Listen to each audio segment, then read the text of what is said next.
বিক্ষোভে উত্তাল ইসরায়েল, দাউ দাউ করে জ্বলছে আগুন।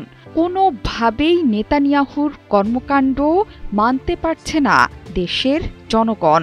গাজায় বর্বরতা বন্ধ করে যুদ্ধবিরতি এবং জিম্মিদের মুক্তির দাবিতে দেশ জুড়ে চলছে তোলপাড়। এতদিন শুধুমাত্র বিক্ষোভ হলেও এখন সেটি ছাপিয়ে টায়ার জ্বালিয়ে সড়ক অবরোধ করছে আন্দোলনকারীরা। এই বিক্ষোভে অংশ নিয়েছেন জিম্মিদের পরিবার এবং সাধারণ জনতা। সড়ক অবরোধের কারণে রাজধানী তেল আবিব সহ বিভিন্ন শহরের মহাসড়কগুলোতে তৈরি হয় দীর্ঘ যানজট। বিশেষ করে তেল আবিবের উত্তরে ইয়াকুম জংশনের কাছে কোস্টাল হাইওয়ে পুরোপুরি বন্ধ হয়ে যায়। সেখানেই সড়কের মাঝে টায়ার জ্বালিয়ে আগুন ধরিয়ে দেয় বিক্ষোভকারীরা। এই বিক্ষোভের কারণে তীব্র যানজট তৈরি হয় পুরো সড়কে।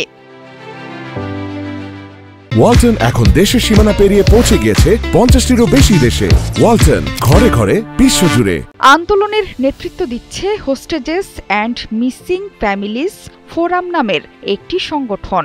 বহুদিন ধরেই জিম্মিদের মুক্তিকে সর্বোচ্চ অগ্রাধিকার দিতে আহ্বান জানিয়ে আসছে সংগঠনটি। বেনিয়ামিন নেতানিয়াহুর পাশাপাশি মার্কিন প্রেসিডেন্ট ডোনাল্ড ট্রাম্পকেও একই বার্তা দিয়ে আসছে বিক্ষোভকারীরা। মনে করা হচ্ছে ফিলিস্তিনি যোদ্ধাদের হাতে এখনও প্রায় 20 জন জীবিত আছেন। বেনিয়ামিন নেতানিয়াহুর কঠোর সমালোচনা করছেন জিম্মিদের পরিবার। একজন জিম্মির মা বলছেন, 690 দিন ধরে সরকার কোনো সুস্পষ্ট লক্ষ্য ছাড়াই এই যুদ্ধ চালিয়ে যাচ্ছে। ক্ষমতা টিকিয়ে রাখতে বারবার বেসামরিক মানুষকে বলি দিচ্ছে নেতানিয়াহু। শুধু সড়ক জ্বালিয়েই ক্ষান্ত হয়নি বিক্ষোভকারীরা। হাজার হাজার মানুষ ইসরায়েলি প্রতিরক্ষা সদর দপ্তরের সামনে জড়ো হয়ে বিক্ষোভ করেছেন। যুদ্ধ বন্ধে নেতানিয়াহুকে দ্রুত পদক্ষেপ নেয়ার দাবি জানান বিক্ষোভকারীরা।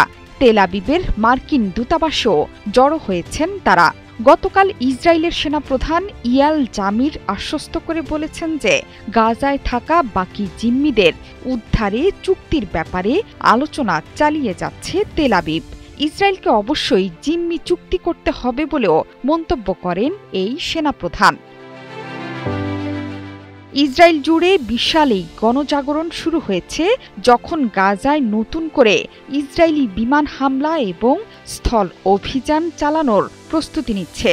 এর মধ্যেই দক্ষিণ গাজার হাসপাতালে ইসরায়েলি হামলায় অন্তত 20 জনের মৃত্যু হয়েছে। নিহতদের মধ্যে 5 জন সাংবাদিক এবং 4 জন স্বাস্থ্যকর্মী আছেন। এর মধ্যে ইসরায়েলের সৃষ্ট দুর্ভিক্ষে মারা যাচ্ছেন ফিলিস্তিনিরা। এ নিয়ে 3 শতাধিক ফিলিস্তিনির মৃত্যু হয়েছে। জোহরা চৌধুরী সেতু, ৭১।